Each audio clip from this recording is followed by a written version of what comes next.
오늘부터 사사기인데요.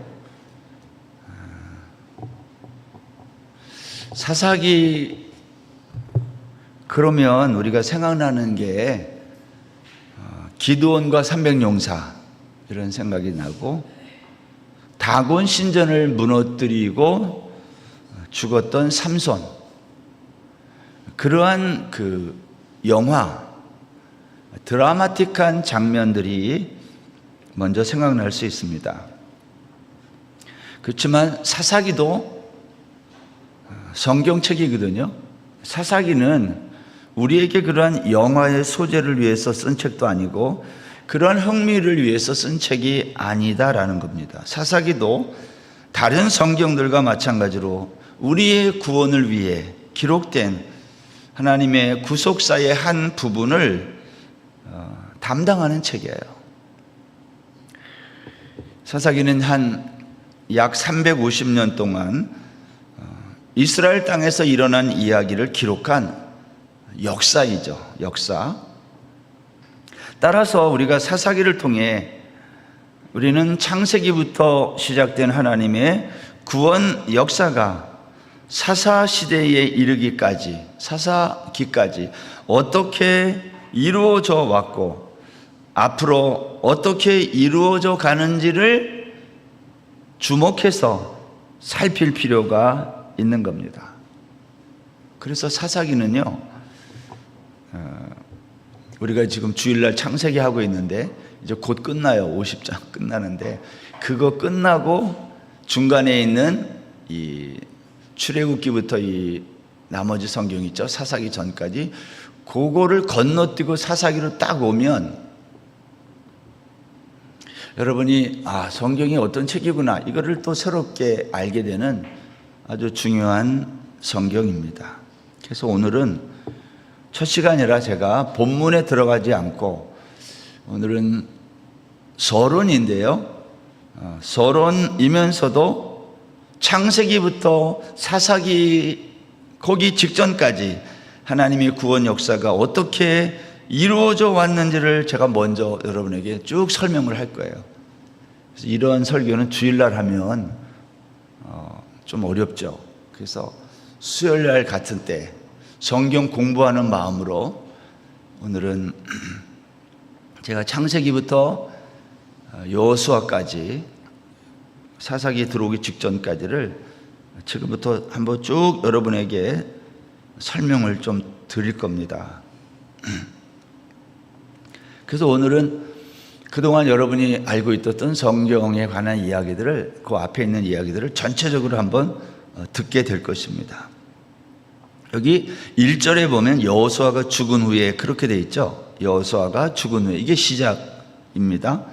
그러니까 사사기는 뭐냐? 여호수아가 죽은 후에라는 말로 시작된다. 이 말은 무슨 뜻이죠? 여호수아 시대에 이어지는 역사다, 그런 거예요. 그러니까 역사는요, 단절되지 않고 계속 이어지는 것을 역사라고 그러거든요. 그렇다면 여호수아 그 앞에 있는 책 모세오경, 이게 뭐냐는 거예요. 창세기부터 출애굽기, 레위기, 민수기, 신명기, 이런 책들은 도대체 뭐냐는 거죠. 여러분, 우리가 성경을 말할 때 성경을 언약의 책이라고 말해요. 그래서 구약, 신약 그렇게 부르지 않습니까? 성경은 언약을 말씀하고 그 언약이 성취되는 책, 그게 전부예요. 예를 들어 보겠습니다. 창세기 19장에 가면 이스라엘 자손이 애굽 땅을 떠난 지 3개월이 되던 날, 광야 생활 초기입니다. 시내 광야에 이르렀을 때 장막을 치고 머물고 있었는데, 그때 하나님이 모세를 불렀어요. 어디로? 시내산 꼭대기로 올라오라는 거예요. 그리고 이렇게 말씀했습니다. 출애굽기 19장 5절 보세요. 세계가 다 내게 속하였나니 너희가 내 말을 잘 듣고 내 언약을 지키면 너희는 모든 민족 중에서 내 소유가 되겠고 너희가 내게 대하여 제사장 나라가 되며 거룩한 백성이 되리라. 너는 이 말을 이스라엘 자손에게 전할지니라. 여기 보면 내 언약을 지키면 너희는 내 소유가 되고 백성이 되지만 지키지 않으면 그렇지 못하다, 그런 말이에요. 여러분, 이 말과 거의 똑같은 말이 있어요. 어디에 나오냐면 창세기 2장에 보면 하나님이 선악을 알게 하는 나무를 에덴 동산 가운데 심으시고, 제가 지금 창세기 얘기하는 거예요. 선악과라는 이 나무를 심으시고 이 나무의 열매를 먹지 말라 그렇게 했어요. 그리고 먹는 날에는 반드시 죽는다. 반드시 죽는다 이 말을 히브리 원문에는 죽고 죽는다 이 강조되어 있어요. 똑같은 단어가 두 번 기록되어 요 반드시 죽는다, 죽고 죽는다. 여러분, 성경에서 하라, 하지 말라로 이루어진 이와 같은 계명, 따먹지 마 이런 말 있죠. 해, 이러한 언약을 뭐라고 부르냐면 행위 언약이라고 불러요. 많이 들어봤죠? 교회 오래 다니는 분들은 행위 언약이라는 말을 들어봤을 거예요. 이런 걸 행위 언약이라고 불러요. 행위를 하면 안 하면 이거에 따라 결과가 달라지는 언약. 행위 언약이란 말 그대로 행위를 했느냐 안 했느냐라는 겁니다. 첫 아담은요, 선악과를 따먹지 말라 할 때에 따먹지 않았으면 아무 문제가 되지 않았어요. 그런데 그걸 따먹었어요. 하나님은 이 행위 언약을 지키지 않는 아담을 어떻게 해야 돼요? 반드시 죽는다 그랬으니까 반드시 죽여야 되는 거예요. 그게 언약이에요. 그래서 하나님은 이 아담을 죽여야 했습니다. 왜냐? 약속을 안 지켰으니까. 창세기 3장 10절을 한번 보세요. 이런 말이 있죠. 이르되 내가 동산에서 하나님의 소리를 듣고 내가 벗었으므로 두려워하여 숨었다. 그런 말이 있어요. 여러분, 선악을 알게 하는 이 실과를 따먹은 이후에 아담은요, 자신의 벌거벗음을 알고 두려워하여 숨었다. 여러분, 이것은 어떠한 의미가 있냐면 아담이 두려워해서 숨었다. 벌거벗음을 알고 두려워해서 숨었다. 이 말은 아담이 죽음이라는 것을 의식했다 그런 뜻이에요. 아담은 죽음을 의식한 다음 그 죽음을 잊기 위해, 그 죽음을 피하기 위해 벌거벗은 몸을 가리어야 했다는 거예요. 그래서 무화과 나무 잎사귀로 자신의 벗은 몸을 감춘 거예요. 그런데 하나님은 죽음을 의식하여 두려워하는 아담과 하와에게 어떻게 했어요? 가죽옷을 지어 입힌 겁니다. 보세요, 여러분. 아담은 자신의 벗음을 알았을 때 그 벗음을 인정하고 하나님께 자신의 벗음을 덮어, 하나님, 내가 잘못해서 이렇게 벗은 몸을 알고 제가 지금 수치와 두려움 가운데 있는데 이것을 없애주세요. 그렇게 해야 정직하고 옳았던 겁니다. 근데 아담은 어떻게 했어요?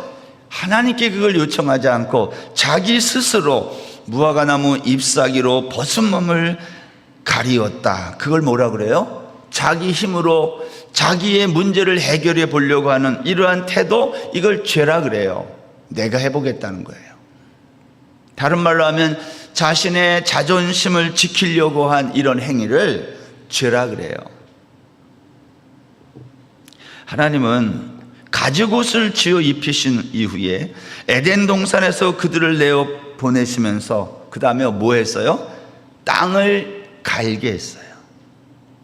창세기 3장 23절 보세요. 여호와 하나님이 에덴 동산에서 그를 내보내어 그의 근원이 된 땅을 갈게 하시니라. 하나님은 왜 아담에게 그 아담의 근원이 된 땅, 티끌, 흙을 갈게 했을까? 이유가 뭐예요? 그것을 갈면서 너라는 존재가 뭔지를 알라는 거예요. 너라는 존재는 땅, 티끌이라는 것을 알도록 하기 위해 평생 땅을 갈면서 수고하고 땀을 흘려야 된다. 그거예요. 여러분, 우리가 왜 이렇게 일을 하고 땀 흘려야 먹고 살아요? 땅을 갈아야 돼요? 나의 존재가 뭔지를 알라는 거예요. 내가 누구인지를 알아야 하나님의 말씀에 순종하기 때문입니다. 근데 순종해야 되는 우리 인간이, 사람들이 순종하지 않아요. 그 사건이 어디에 나오냐면 창세기 4장에 나와요. 아담과 하와 사이에 태어난 가인이 자기 동생 아벨을 죽인 겁니다. 가인은 왜 동생 아벨을 죽였죠? 자신이 드린 제사라는 행위를, 자기를 지키기 위해 더 나은 행위를 했던 아벨을 죽이는 거예요. 저놈 때문에 나의 행위가 빛을 발하지 못하는 거예요. 더 나은 행위를 한 아벨은 가인보다 더 나은 행위를 했는데 어떠한 제사를 드렸어요? 히브리서 기자는 이것을 믿음의 제사를 드렸다. 가인과 아벨을 가만히 보세요. 가인은 자신의 행위를 지키기 위해 아벨을 죽인 거예요.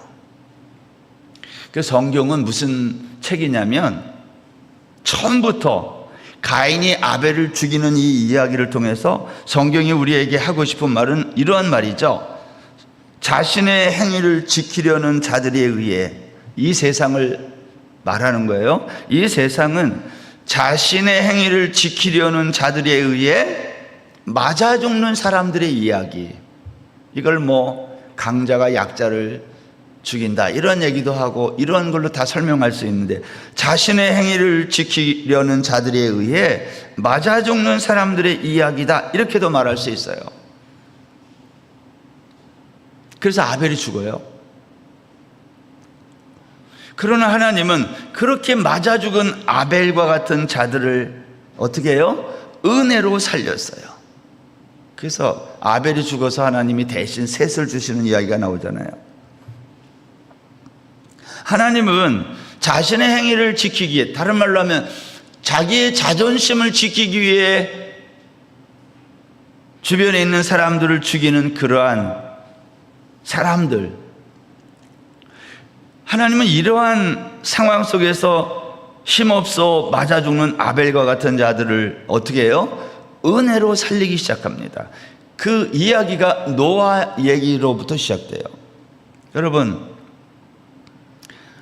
노아의 아들들 이야기 생각나시죠? 노아의 아들 중에 셈이 있습니다. 이 셈의 후손이 이스라엘 백성들이 되는 거잖아요. 근데 이 셈의 후손들이 어디 가서 맞아 죽어요? 애굽 땅으로 내려가요. 노예가 돼가지고. 애굽 땅은 누가 내려간 땅이에요? 함의 후손들이 내려간 땅이거든요. 그러니까 출애굽기의 이야기는 어떤 얘기냐면, 이러한 관점에서 보면 셈의 후손이 함의 후손에게 맞아 죽는 이야기, 그게 출애굽기라고도 볼 수 있어요. 그걸 출애굽기가 기록한 거예요. 그래서 출애굽기는 이 셈의 후손들 이스라엘 백성들이 애굽에서 함의 후손들에게 맞아 죽다가 노예 생활하다가 모세의 인도를 받아 은혜로 광야로 나오는 이야기다. 여기까지 이해하셨죠? 그러나 셈의 후손인 이스라엘 백성들은 출애굽하여 홍해를 건너 나올 때 어떻게 했어요? 함의 후손인 애굽의 병사들을 홍해에 다 빠져 죽게 했어요. 누가? 하나님이. 이걸 은혜라 그래요. 셈의 후손들인 이스라엘 백성들은 그리고 어떻게 해요? 다 살아나요. 바울 사도는 고린도전서 10장 2절에서 이것을 이렇게 설명했어요. 모세에게 속하여 살아났다. 고린도전서 10장 2절 보세요. 모세에게 속하여 다 구름과 바다에서 세례를 받고, 여기 모세에게 속했다, 모세 안으로 들어갔다, 그런 뜻이에요. 속했다는 말은. 이스라엘 백성들은 모세에게 속하여 홍해를 건너 그리고 광야 40년을 지나게 됩니다. 민수기 얘기입니다. 여러분, 이스라엘 백성들은 광야로 나와서 곧장 가나안으로 들어가면 되는데 왜 40년을 광야에서 지냈을까요? 이스라엘 백성들은 광야 생활을 시작하자마자 시내산에서 뭘 받죠? 하나님의 율법을 받아요. 레위기에 나온 이야기들이죠. 하나님의 율법과 성막을 짓는 이 설계도를 받습니다. 이유가 뭐예요? 하나님이 광야 생활을 시작하는 이스라엘 백성들에게 율법을 줘요. 너희들은 이제부터 나의 규례를 지키고 살아야 내 백성이 된다는 거예요. 그래서 율법을 줘요. 이걸 지키면 내 백성이 되고 너희는 나의 소유가 되고 나는 너희 하나님이 된다는 겁니다. 근데 이스라엘 백성들은 광야에서 하나님이 주신 이 율법, 규례를 한 번도 제대로 지키지 못합니다. 광야의 40년 생활은요, 이런 거예요. 하나님이 명령한 그 율법대로 너희들이 살 수 있는지 없는지를 한번 확인해 봐. 그런 시간이에요. 다시 말하면 너희들 한번 광야에서 한번 살아봐라. 광야에서 내가 준 이 계명 율법을 지킬 수 있는지 없는지 한번 살아보라는 거예요. 근데 하나님은 다 알고 있는 거예요. 너희들은 절대로 못 지킨다는 거예요. 그래서 실제로 이스라엘 백성들은 광야에서 하나님의 말씀을 지키지 못했어요. 그 증거가 뭐예요? 광야에서 다 죽었어요. 하나님의 주신 규례를 지키지 못해서 광야에서 다 죽어요. 1세대가. 그리고 광야를 이제 통과한 이제 남은 사람들은 누구죠? 2세들이죠. 광야에서 태어난 사람들, 또 20세 미만의 아이들. 이 사람들은 이제 모세가 계속 이끌고 가다가 모세가 죽습니다. 모압 광야에 와서 가나안 땅을 눈앞에 두고 죽어요. 그리고 누가 이끌기 시작하죠? 여호수아가 이끌기 시작해요. 근데 여러분, 성경을 자세히 본 분들은 알지만 모세가 죽을 때의 나이가 120살이에요. 근데 성경이 뭐라고 말하냐면 그때 모세의 눈이 흐리지도 않고 기력이 쇠하지도 않았다, 그렇게 했어요. 저는 지금 나이가 여러분이 아는 것처럼 됐는데 저는 지금도 눈이 흐리거든요. 근데 120살인데 저보다 거의 2배인데 눈이 흐리지 않았다. 이 말은 모세가 청년 같았다, 그런 뜻이에요. 여기 청년들은 눈이 흐리지 않을 거요? 잘 보이죠? 저는 이렇게 보면 주일날 뒤에 앉은 사람들은 누군지 잘 몰라요. 아는 사람만 알지. 저 뒤에 유목사님 앉은 거 내가 아는 사람들이니까 아는 거지, 처음 온 사람들이 오면은 정확하게 할 수 없어요. 눈이 흐렸기 때문에. 근데 모세는 그때 120살인데 눈이 흐리지도 않고 기력이 쇠하지도 않았다. 부러워요. 어떻게 그렇게 될 수 있을까? 근데 그러한 청년과 같았던 모세가 죽어요. 왜 죽어요? 늙어서 죽은 거 아닙니다. 하나님이 죽게 하신 거예요. 가나안 땅을 눈앞에 두고.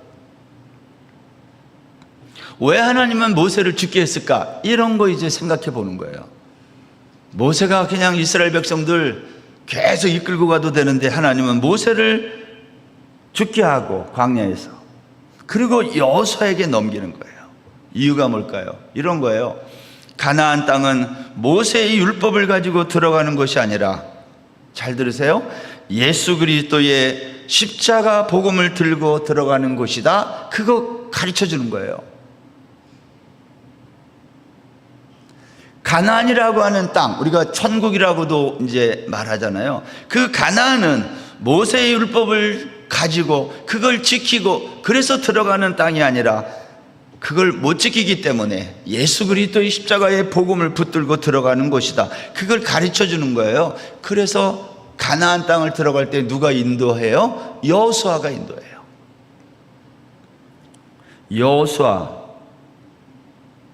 여호수아는 여호와라는 이 말과 야샤라는 말이 합쳐진 말이에요. 여호수아. 이거는 구원자라는 뜻. 구원의 하나님, 여호와는 구원이시다가 여호수아예요. 여러분, 이 말과 똑같은 단어가 어디에 나와요? 신약 성경에 예수가 이 말이에요. 그러니까 여호수아가 이끌고 갔지만 사실은 누구가 이끌고 간 거예요? 예수가 이끌고 간 거예요. 마태복음 1장 21절에 보면 아들을 낳으리니 이름을 예수라 하라. 이는 그가 자기 백성을 그들의 죄에서 구원할 자이심이라 하니라. 야샤 라는 말이에요. 예수. 여러분, 이스라엘 백성이 애굽을 나와서 광야를 지나고 가나안 땅에 들어갈 때 모세가 아니라 여호수아가 앞장서는 것은 우리의 구원이 모세의 율법을 지켜 얻어지는 것이 아니라 예수 그리스도를 믿음으로 얻어진다는 것을 그림으로 설명하는 거예요. 광야에서 율법과 또 뭘 시내산에서 하나님이 같이 줘요? 성막, 제사, 제도를 같이 주셨어요. 같은 이유입니다. 너희들은 율법만 가지고 못 살아. 그래서 내가 희생 제사와 그것을 할 수 있는 성막을 준다. 그런 말이에요. 근데 아니야. 우리는 이 율법을 지켜서 구원에 이룰 수 있어. 그런 사람들이 나타난 거예요. 언제? 바리새인들, 율법주의자들. 여러분, 우리의 구원은 예수님의 십자가의 희생으로, 희생 제사로 이루어지는 것이지 율법을 지켜 구원에 이르는, 기독교는 도덕 종교가 아니에요. 그래서 예수 믿는 사람들이 믿지 않는 사람보다 착하지 않는 이유가 성경적으로 증명돼요. 우리는 착해서 구원에 이르는 게 아니에요. 예수님을 믿음으로 구원에 이르는 거예요. 자, 이거 정리해 보겠습니다. 이거 창세기, 출애굽기, 레위기, 민수기, 신명기, 여호수아, 그리고 사사기에 도착했어요. 근데 여러분, 사사기가 시작하는 1장에 보면 사사기는요, 지도자의 이름이 없어요. 그래요, 안 그래요? 사사기는 사사들이 지도자입니까? 아니에요. 지도자가 없어요. 사람이 없어서 지도자가 없는 게 아니라 사사기는 지도자를 세우지 않아요. 의도적으로. 신명기 34장 5절에서 모세가 모압 땅 비스가산 꼭대기에서 가나안 땅을 바라보며 죽어요. 120살에. 멀쩡한 모세가 가나안 땅 입구에서 죽는다. 성경이 하고 싶은 메시지가 있어요. 모세는 가나안 땅에 들어가는데 실패했다, 그런 말이에요. 그리고 여호수아가 가나안 땅 정복을 지휘합니다. 그러면 가나안 땅에 들어간 여호수아는 성공했을까요? 여호수아도 죽어요. 우리 여호수아 마지막 그 후에 사사기 1장 그 직전 장에 보면 110세의 여호수아가 죽어요. 여러분, 여호수아가 죽을 때 가나안 땅을 이스라엘 백성들이 다 정복했나요? 그렇지 않아요. 사사기 1장에 나오잖아요. 여전히 정복해야 될 땅이 남아있는데 여호수아가 죽어요. 이 말은 뭐죠? 여호수아도 실패했다, 그 뜻이에요. 오늘 사사기 1장 1절 보세요. 여호수아가 죽은 후에 이스라엘 자손이 여호와께 여쭈어 이르되 우리 가운데 누가 먼저 올라가서 가나안 족속과 싸우리이까? 아니, 언제까지 싸워요? 여호수아에서 다 끝난 줄로 알았는데 안 끝났다는 얘기예요. 이거 중요한 얘기입니다. 다 끝났는 줄 알았는데 아직도 전쟁이 계속돼야 되는 거예요. 이게 뭐예요? 구원받은 성도된 저와 여러분의 현실이에요. 오늘 설교 잘 들으세요. 성경 전체를 이해할 수 있는 중요한 이야기가 여기 나오고 있어요. 여호수아가 죽었지만 가나안 땅은 여전히 정복되지 못했어요. 모세와 여호수아 모두 가나안 정복에 실패한 겁니다. 그러면 여러분, 이 땅을, 이 가나안을 누가 정복하게 될까요?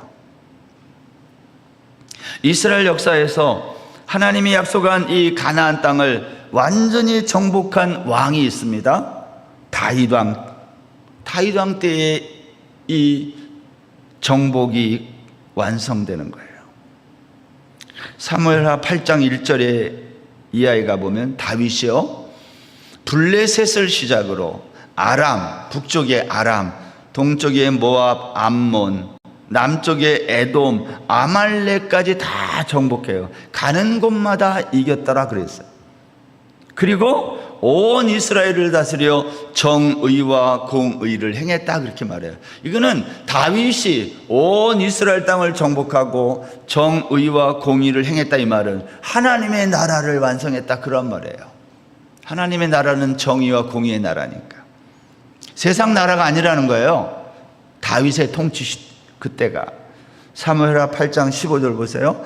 다윗이 온 이스라엘을 다스려 다윗이 모든 백성에게 정의와 공의를 행할세. 여러분, 다윗은 어떻게 온 이스라엘을 다스리게 되었을까요? 정의와 공의로? 다윗이 훌륭한 사람이라 그래요? 다윗은 하나님의 언약 그대로 성취한 거예요. 하나님의 약속을 믿고 그대로 순종했더니 하나님의 말씀 그대로 그 언약이 성취된 거예요. 이 사무엘하 8장 그 바로 앞에 사무엘하 7장에 보면 나단 선지자가 다윗에게 신탁하는 예언한 얘기가 나오는데 어떤 얘기예요? 다윗의 몸에서 날 씨가 다윗의 뒤를 이어 그의 나라를 영원히 견고하게 할 것임을 예언해요. 근데 그 다윗의 씨가 누구라는 거예요? 예수 그리스도라는 거예요. 하나님은 나단의 입을 통해 다윗의 뒤를 이어 이스라엘의 왕위에 영원히 오를 자를 말하는데 그가 바로 메시아, 오실 예수 그리스도이심을 예언한 거예요. 그리고 그것을 실제로 다윗이 온 영토를 정복함으로 보여주는 거예요. 시청각으로 이렇게 될 거다. 이것을 완성할 분은 다윗의 후손으로 오실 예수 그리스도야. 그렇게 설명하고 있는 거예요.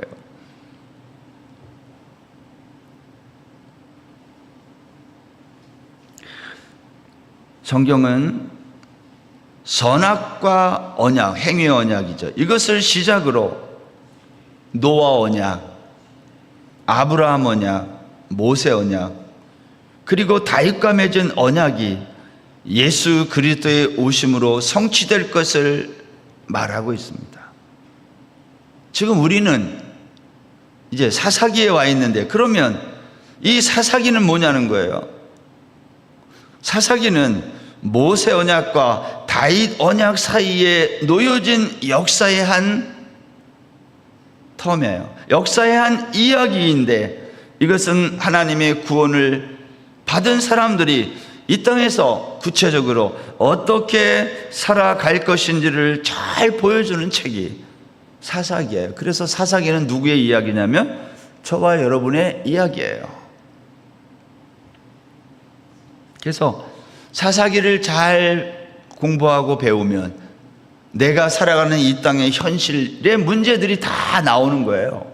이 사사기가 그 책이에요.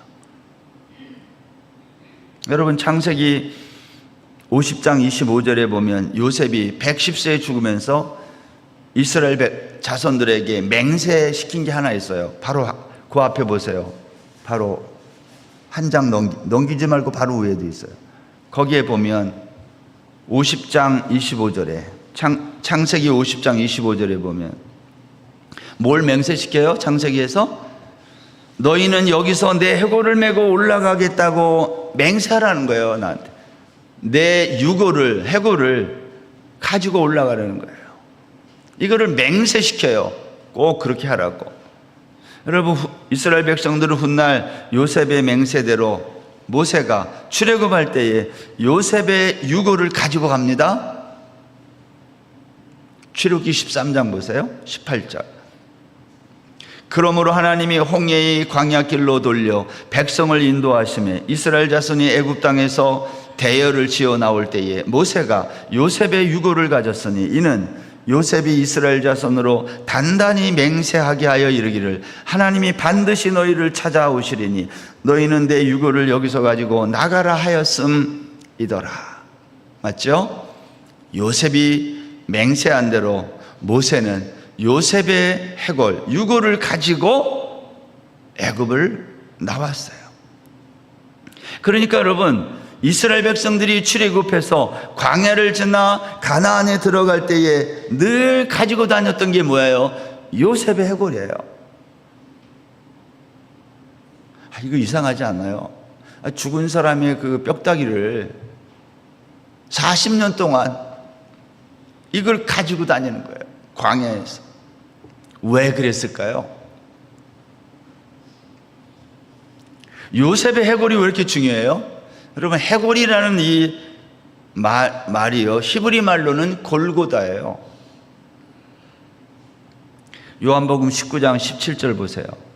그들이 예수를 맡음에 예수께서 자기의 십자가를 지시고 해골, 거기 괄호 안에 히브리 말로 골고다 이라 하는 곳에 나가시니, 예수님이 십자가를 지시고 어디로 갔어요?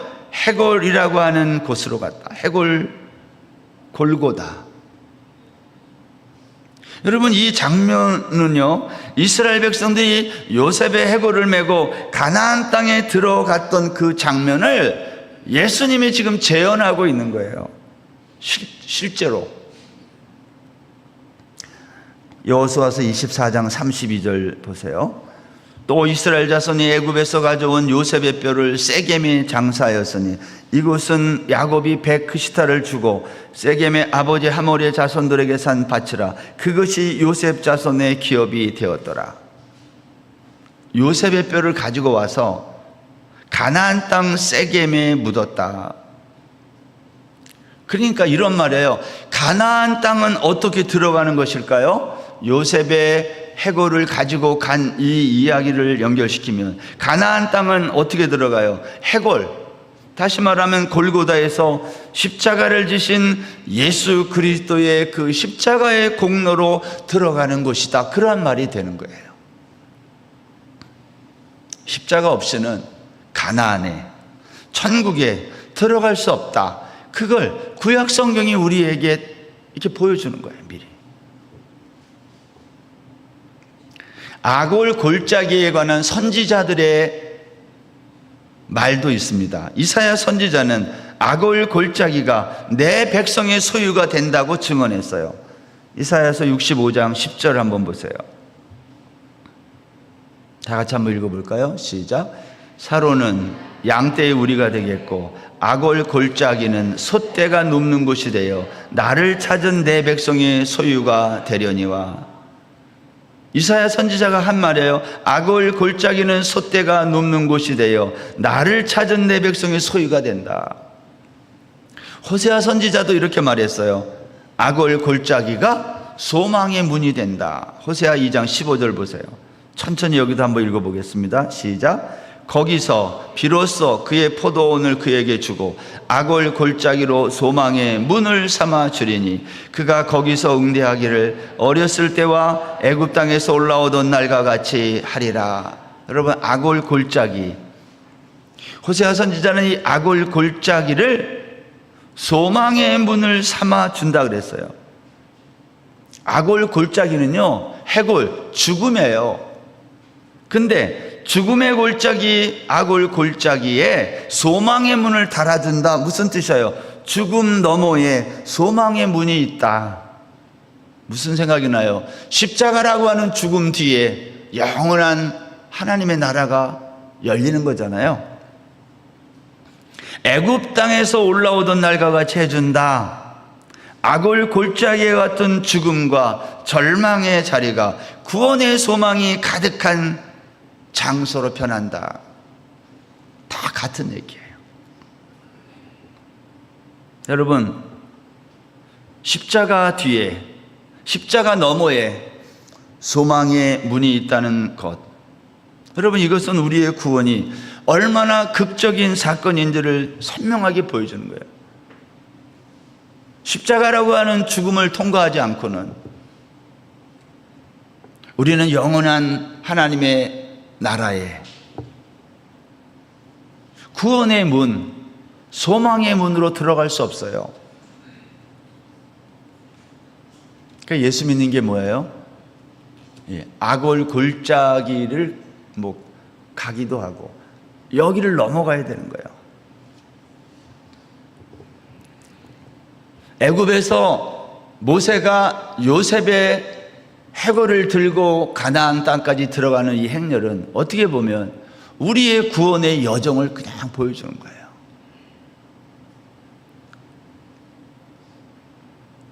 여러분, 사사기는 구원받은 하나님의 백성들이 이 구원의 감격과 기쁨을 가지고 이 땅, 해방됐으니까 얼마나 기뻤겠어요. 출애굽했으니까. 그 감격을 가지고 들어간 가나안 땅에서 어떻게 살아야 하는지를 보여주는 책이에요. 마치 이런 거예요.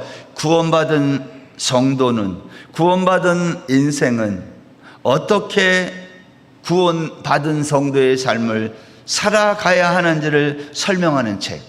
그게 사사기예요. 애굽, 홍해, 광야, 가나안으로 이어지는 역사 속에서 이게 모세오경이거든요. 그리고 여호수아거든요. 이 역사의 흐름 속에서 이제 우리는 가나안에 도착한 거예요. 왜 애굽에서 나와 홍해를 건너고 광야를 지나 가나안에 온 것입니까? 왜 가나안에 갔어요, 우리가?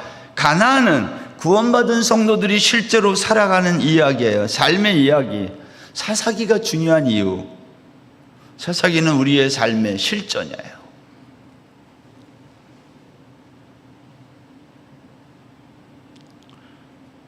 여러분 기대되지 않나요? 사사기가? 저는 기대가 되던데. 여러분들은 이제 아가서 끝나고 또 사사기야? 그럴 수도 있어요, 어떤 사람들은. 그래서 지난주에 광고 안 했어. 지난번에 아가서 한다고 광고했는데 하나만 소용이 없더라고요. 뭐 아가서를 하든지 뭘 하든지 알아서 하십시오, 뭐 이런 거야. 오늘 이제 사사기를 오늘부터 하는데 빠지지 말고 좀 와보세요. 더 데리고 와봐요.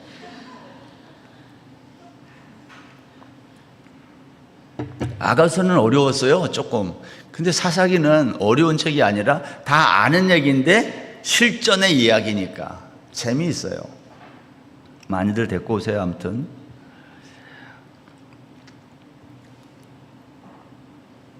사사기 구조를 잠깐 제가 설명을 할게요. 오늘 첫 시간이라. 사사기는 1장 1절부터 3장 6절까지를 서론이라고 할 수 있어요. 이 부분은 뭐냐? 사사시대가 왜 혼란했는가? 그 이유를 요약해 놨어요. 왜 사사시대가 그렇게 혼란했지? 그걸 설명한 게 서론이에요. 1장 1절부터 3장 6절까지. 그리고 3장 7절부터 16장까지는 우리가 잘 알고 있어요. 교회 오래 다닌 사람은 다 아는 얘기인데 7번의 악순환 이야기가 있어요. 7번의 악순환이란 뭐냐? 첫 번째, 여호와를 버리고 다른 이방신을 쫓아 우상 숭배에 빠져요. 그러면 두 번째, 하나님이 여기에 대해서 진노해가지고 대적에게 이스라엘 백성들을 내어주어 하여간 고생은 고생대로 하게 해요. 대적에게 넘겨주어서 징벌을 하는 겁니다. 세 번째, 그런 백성들이 너무 힘들어서 하나님 살려주세요 부르짖어요. 세 번째. 그러면 네 번째, 하나님은 구원자, 이게 누구예요? 구원자, 사사들을 보내서 구원해 줍니다. 다섯 번째, 그리고 그 땅에 다시 평화가 찾아와요. 원래는 그 평화가 있어야 되는 땅인데. 여섯 번째, 근데 평화로운 시간이 또 지나면, 얼마 지나면 다시 백성들이 이방 신들을 섬기고 타락해요. 다시 죄를 범해요. 그러면 일곱 번째, 하나님이 다시 진노하여 대적들에게 내어주고 징계합니다. 그러면 또 부르짖고 구원자 보내고 구원해주고, 이런 악순환이 7번 반복된다. 이 말은 뭐죠? 이것은 역사의 전 과정이에요. 역사의 전 과정에서 일어나는 우리의 인생의 반복. 그리고 이제 사사기는 마지막 16장 지나서 마지막 세 번째 파트가 17장부터 21장까지 있는데, 이 똑같은 나라의 악순환이 개인에게도 일어난다. 그게 17장부터 21장의 얘기예요.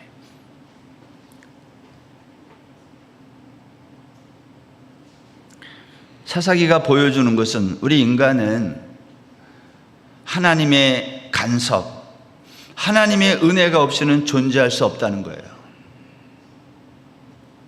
여러분, 그렇죠? 우리가 이 땅을 이렇게 예수 믿고 살면서도 하나님의 간섭이 없고 하나님의 은혜가 없이 우리가 살 수 있습니까? 존재할 수 없어요. 우리는 하나님과 연합한 상태에서만 존재할 수 있어요. 그래서 우리 인간은 절대 하나님 의존적인 존재지 하나님을 떠나서 살 수 없어요. 근데 왜 이렇게 교회를 떠나서들 사는지 몰라요. 처음으로 돌아가 보면 하나님이 우리에게 선악과를 주신 것은요, 따먹지 말라고 준 게 아니에요. 잘 들으세요. 이것도 어디 가서 야 우리 목사님이 선악과는 따먹지 말라고 준 게 아니라 따먹으라고 줬다 그랬더라. 잘 들으세요. 따먹지 말라고 준 게 아니라 따먹고 어떻게 하라는 거예요? 죽으라고 준 거예요. 왜 선악과를 따먹고 죽어야 돼요? 그래야 하나님의 은혜가 임하여 우리를 죽음에서 건져내는 거예요. 결과적으로 말하면 만약에 선악과를 따먹지 않았으면 예수님이 이 세상에 올 필요가 없어요. 십자가가 필요 없다니까요. 우리가 그 율법을 잘 지키면. 근데 못 지킨다는 거예요. 하나님 그걸 다 아시고 따먹고 죽어라. 그러면 내가 너희들에게 가죽옷을 지어 입혀줄게. 너희들의 죄와 허물을 내가 다 덮어줄게. 그게 십자가의 복음이에요. 그래서 시내산에서 율법을 주신 것도 똑같은 얘기예요. 반복인데 율법을 지켜 구원에 이르라고 준 것이 아니라 너희들이 율법을 한번 지켜봐라. 광야에서 못 지킨다 너희들 한번 해봐. 근데 율법을 광야에서 지킬 수 없음을 깨달아 봐. 그래서 줬어요. 근데 어떤 사람들은 지킬 수 있다고 그러네. 그리고 조금 더 잘 지켰다고 못 지킨 사람들을 구박하네. 그걸 유대주의라 그래요. 교회 안에도 그런 사람이 있죠. 자기가 조금 더 잘 믿는 것 같아. 그래서 잘 못 믿는 사람을 핍박해. 그렇게 하지 마세요. 똑같아요. 그런 거 있잖아요. 어떤 사람이 예를 들어서 뭘 하나 훔쳤어. 다음 시간에 할 얘기지만 뭐 훔쳤어. 근데 그 사람이 그거 훔친 거 빼놓고는 나머지는 너무 착한 사람이야. 근데 그거 딱 하나 잘못했어. 그것 때문에 벌 받아야 안 받아요? 그것 때문에 벌 받아요.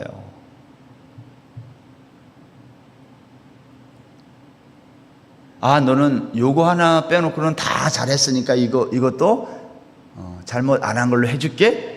법은 그렇게 하지 않아요. 그게 우리예요. 무슨 말이냐면 인간의 불가능함, 전적 타락. 하나님은 인간의 불가능함, 죄를 드러내시고 무엇으로? 율법을 통해, 선악과 언약을 통해 우리의 불가능함, 우리의 죄를 드러내고 우리를 구원하시는 거예요. 그것이 가죽옷이고 그것이 성막이고 희생제사예요. 350년이라는 이 사사시대를 통해 우리는 십자가의 필요성을 절감하게 될 것입니다. 아, 예수님이 없이는 안 되겠구나. 그걸 깨닫는 거예요. 어디에서? 이 땅에서. 그게 사사기예요. 우리는 사사기를 통해 나의 존재를 확인하는 거예요. 내가 누구인지를 알아야 돼요. 내가 얼마나 하나님 의존적인 존재인가. 하나님 없이는 못 살아. 내가 잠시 일어설 수 있는 것 같지만 잠깐 일어서는 거예요. 그리고 늘 넘어지고 쓰러져요. 그것을 깨달으라는 책이 사사기예요. 사사기를 통해서 예수님의 십자가를 깨닫고 나의 존재를 확인하고 주님의 십자가를 더 붙들고 그 앞으로 한 걸음 한 걸음 나아가는 저와 여러분 다 되시기를 주의 이름으로 축원합니다.